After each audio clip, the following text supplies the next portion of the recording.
Hi guys, it's Blackie and welcome back to the channel, and welcome back to the Advanced Woodcraft series where we're going to be talking about making our own gear to have in the field.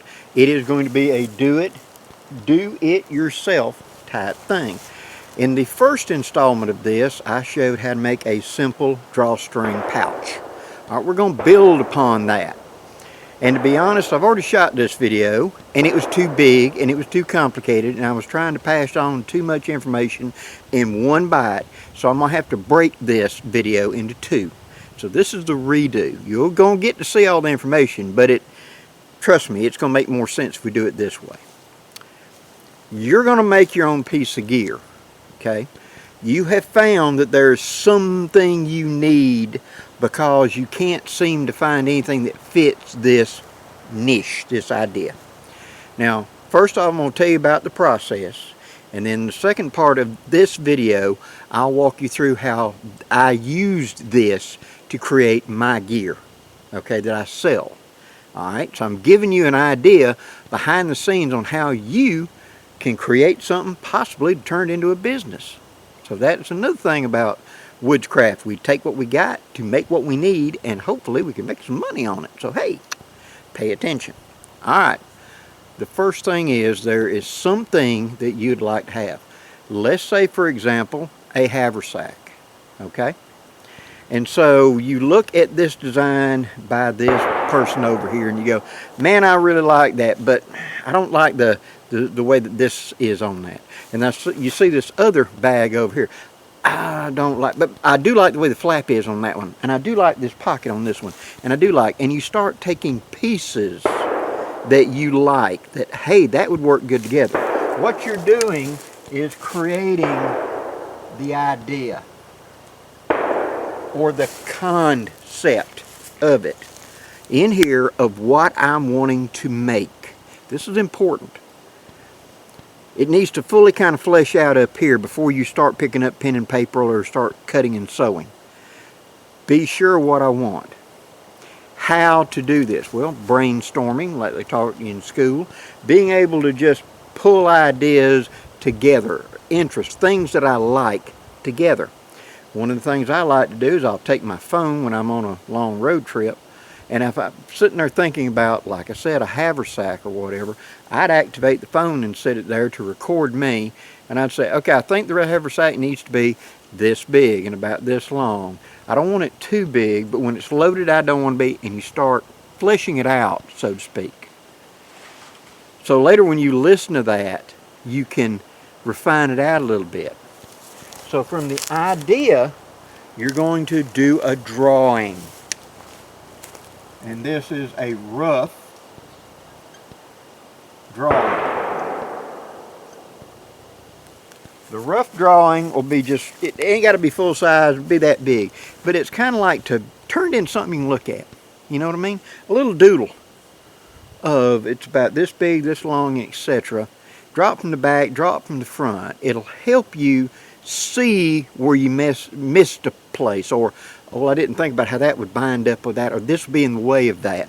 But visually, mentally it made sense, but now when you're looking at it visually, you realize and you can change it. You're right, I need to make this longer, this shorter, this wider, so that doesn't become a problem. Okay? So you got the rough drawing. From the rough drawing, you're going to draw the drawing that's the full size to be, okay, it's this wide, this tall, this piece will be shaped like this piece will be shaped like that, and you create the rough pattern. Rough pattern. Okay? Excuse the shooting, I'm out behind the range again. Hey, I like to come out here. So, the rough pattern, you'll make it, and now you're going to, a lot of times I'll make the first one out of paper, a paper bag or something like that, and practice with it just to see how well it fits together. Like it'll be full size, but let's say I take a piece of poster board and I make it so I can actually fold it into the right shape for like a haversack and physically have something I can turn around and look at, and etc. It's made out of paper. To seal up the edges, I won't bother gluing. I'll just take a staple gun and staple it. Or maybe take tape and hold it. So I got something to look at. And that's when I figure out, well, wait a minute, the strap's going to be too little. Or whatever. And you refine your pattern. You improve your pattern. Okay? When you get it like, you've worked it out, all the little kinks, and I'm pretty sure this is going to be it. That rough pattern is going to be used to make your first prototype. And so from that refined rough pattern, you make the prototype. Okay. Do not make the prototype out of the good material. We're still refining the process. So use scrap. Don't go buy expensive material. Like I wanted my haversacks and gear made it out of that ripstop factory produced wax canvas. It's expensive and you don't want to be messing up, and you make it and you realize, oops, and you got to change it and make another one. So we start out with something kind of cheap.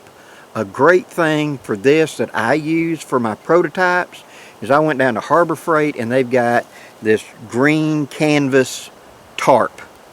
That's not a high quality tarp, but it's fairly thick, and it's green canvas tarp, and I think on sale it was like $25. It's a 10-foot tarp.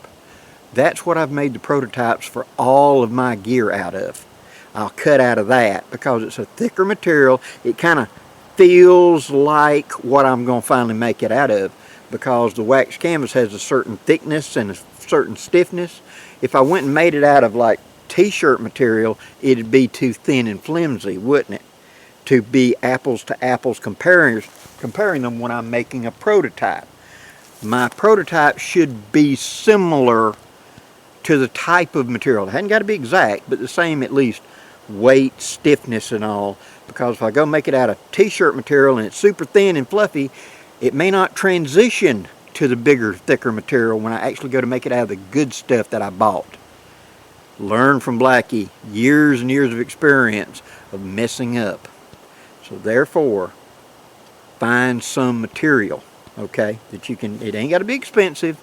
It can be scraps, it can be an old bed sheet. Go to the Goodwill and find something, a pair of curtains, you know, something like that. Something that's right the thickness of what you're wanting to make, whatever it is, okay?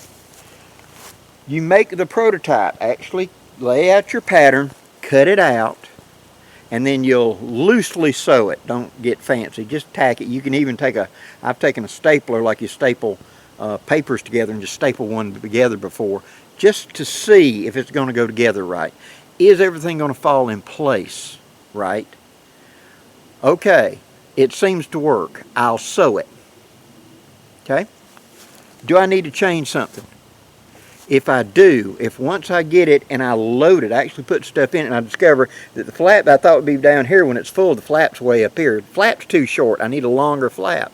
I go back to my pattern and I change it on that pattern. Also, whatever the piece was that I changed, get rid of the wrong piece. Don't keep it with it. I label my patterns A, B, C, D. So A pattern, the A, alpha pattern, is the one I start with. If in this refining process I change something, the piece that I'm changing becomes the B, and I mark on it, the flap B, or the strap B, or the pocket B, and put it into the pattern. Sometimes I'll end up with C's and D's in there because I keep refining. Once I get everything in that pattern is worked out and I've made a prototype, I may have to make a second prototype.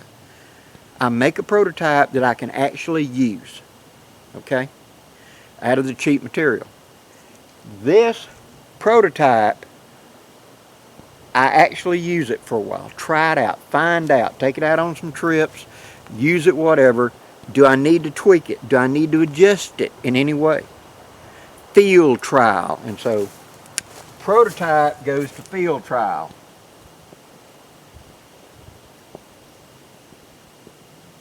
Actually try it out. Yes, this works. I've got my pattern. It worked. What I finally ended up with has worked. I'm happy. This is what I want.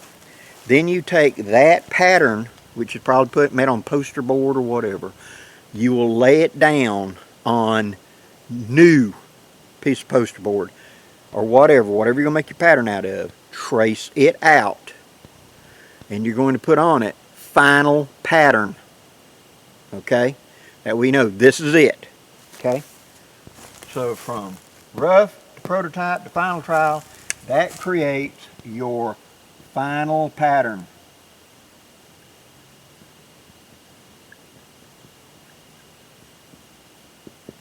The final pattern, now you go buy that wax canvas material or get whatever it is, and you actually create what it is you're wanting. That is then your production, or your what we call a proof. Okay? Proof.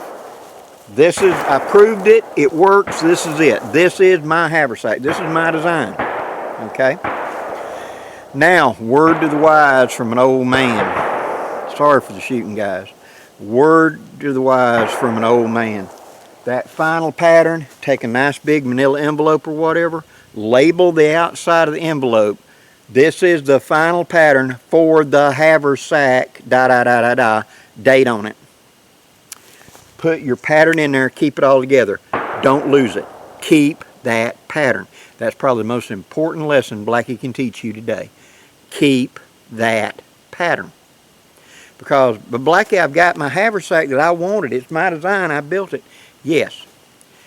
If your friends want one of those and they're willing to pay you to make them one, if you didn't keep the pattern, you got to start all over, don't you? You're not going to cut your haversack apart to try to make a pattern. So you keep that final pattern. That is very important. Plus, you use this haversack for 5 years. Nobody else wanted one, but you loved it. And for the next 5 years, you take it out and you use it. And then finally, it just gives out. Something happens, you lose it, it gets torn up, whatever, and you want to make another one. Did you keep the pattern? Well, what was the final dimensions on it? And you're trying to remember from 5 years ago what all the dimensions was. And what? Wait a minute, I changed that, didn't I? You can pull out that final pattern and make another one. See, that's worth its weight in gold. I have in manila envelopes, these big envelopes, I have every pattern from all the leather shooting bags, rendezvous bags, haversacks and stuff I did for 25 years of living history. I have my blackbird, my red hawk, my night hawk, my sparrow hawk, my wee hawk patterns, the multi-bag, all the things that Blackie's ever offered. Blackie's got the pattern because I made the pattern and made a prototype. Now, you have created this bag, whatever it is, and a lot of people are wanting them, and you've made quite a few of them, and just more people want them than you want to make them. You know, it's just like, this is taking up too much of my time. Okay, we'll do a run. You're able to go to somebody who is professional and got a shop, you know, where they can do in an hour what takes you a week to do. And you can say, here's a prototype, here's a proof, here's one that just like it is, and here's a copy of my final pattern. Never give them your pattern, make another copy and give to them. And let them create your bag, hand it back to you, you look at it and you go, yep, that's it, make me 25 of them or whatever. That's how you do it. See, that way you keep control of that pattern, and your invention you can then share, make for friends, family, or make profit and sell them at events. See, that's how you do it. You have to go through all these steps in order to make sure you're not going to screw up and get like, and you mess it up. Okay? Now let me show you, go you step by step of how I came up with one of my designs right quick. Okay, now let's talk about how I went through this process right quick. I wanted something, a kit to go with my 1 quart Bushpot. Okay? For just me, usually a canteen cup is more than sufficient. But there are times I like the little Bushpot because I made a little kit out of it with various other cups, bowls and stuff, spoons and all that go together with this. And that is more than enough food for me, of taters and etc., if I'm just going. But I need some way to carry it. And so I had picked up a bag from Campcraft like this. And it's a good bag, really good company. I got nothing but praise for Campcraft's gear, Jason Hunt. But I wanted something a little bigger, you know, so I can put more days worth of food in the bag. My idea was I wanted something to attach to the side of my rucksack or to my haversack or onto my belt and allow me to carry food. And if I'm in an area where we might have bears or something, be able to use it as a bear bag during the day or during the night, right? And so what we came up with was evolved into the Sparrowhawk sustainment bag, because this bag is big enough that it will take the 1 quart Bushpot into it, no problem, with all the kit and gear, just like that, and still have that much room in there, so I can put food up to here, right, and then put the Bushpot at the top. So when it's hanging on the side of my pack, or I take it off and I can use these belt loops to hook it on a tree or something like that, I can gather it up, keep ants, bugs and stuff off of it by hanging it by a line in the air. I need that more than I do for bears down here. Bugs and stuff will just find it if there's anything in it. So I want something I could close up tightly and just hang out in the middle of nothing, right? And that would work with this fairly well. So the bag would fit on there. It would also serve multi-functions, because as I got to thinking about it and thinking about other processes, I got to thinking about how I could roll this top down. Okay, so if I rolled it down and I used the belt loop, I want a series of belt loops on it, it became a tinder gathering bag. So now I could gather, it'll hold water. I could scoop up water and bring back to camp to pour into a well that I make up there, where you dig a hole, line it with a plastic trash bag, and then you go to the water source and come back and bring it to camp. Because where I'm at, so many skeeters and everything, the water is down there and you don't want to camp anywhere near it because the mosquitoes are going to eat you alive. Up here is the nice, pretty, open, got the breeze, but no water. So I would just dig a hole, line it with a trash bag I was carrying anyway, and haul water up here and fill that up, and have a well up here I could pull from and not have to run the 1/4 mile down to the water all the time. So I wanted all of my bags to hold water. With the belt loops on it, I could hook it on my belt like this and, like I said, use it for a big tinder bag. If I wanted it smaller, I could roll it down like you roll down your shirt sleeves. And this popped up in my head as I was doing it, see, as I was working out those ideas and those ideas.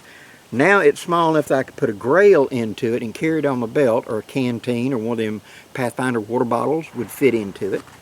And then finally it will roll all the way down to here and still have a belt loop and be that small for a small, like, berry or something. Or maybe I want to hang it right there and put my fishing tackle into it, hanging off my belt when I'm fishing, and have it just a quick grab place for tool or whatever, right?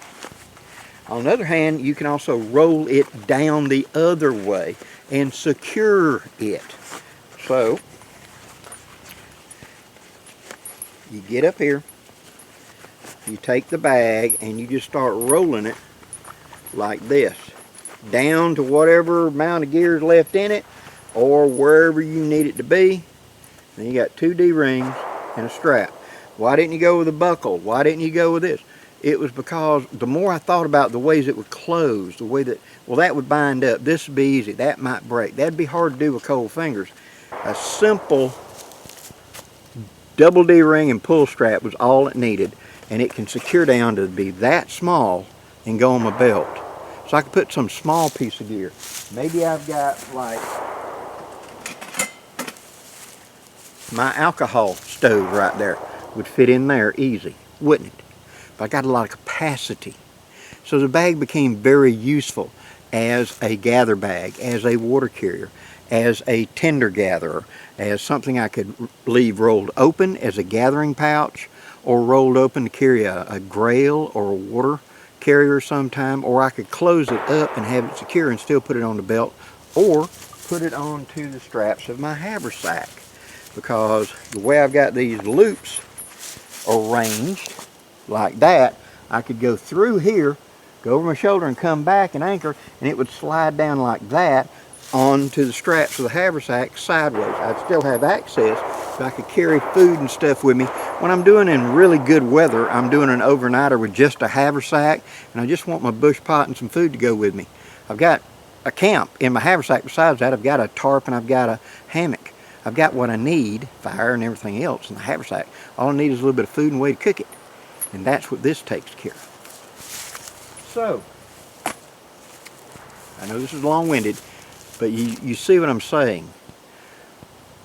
Come up with the idea of what you want to make. Visualize it. Play with it in your mind. I like the zipper off of this. I like the buckle off. I like the strap, the way that works. The pocket they got right here. Write them down. Do a video of you just talking about it so that later on you can actually, when you start drawing it, you can incorporate it. Do a rough drawing of it to see, does it actually work when you draw it out. Okay, it did. From that, actually get out and measure onto something like poster board or wrapping paper. That brown wrapping paper makes good pattern paper. Draw it out, cut it out, and staple it or tape it together to see if it actually fits together once you created it.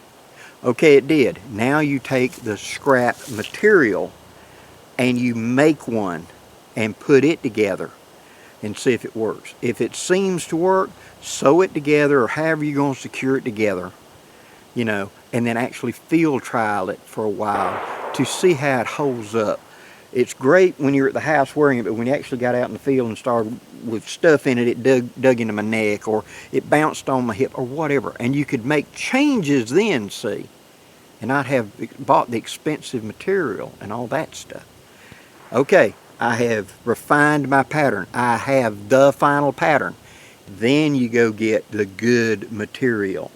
You make it out of what you really want. That's when you put the money down and get those yards of this waxed, impregnated canvas ripstop and make what you want. That takes a little bit of time and effort. So, in part 2 of this, we're actually going to be making a Bushpot bag. We're going to not deal so much with the patterning then. I'm just going to show you the pattern as we make the pattern. I'm going to show you how to measure it out, how big it needs to be, and etc. for this to work. Okay?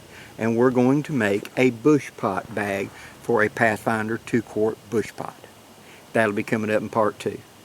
Hope you've enjoyed this content, guys. Please hit some likes, shares, and comments. I'd really appreciate it. Till next time, guys, I'm Blackie wishing you safe journeys.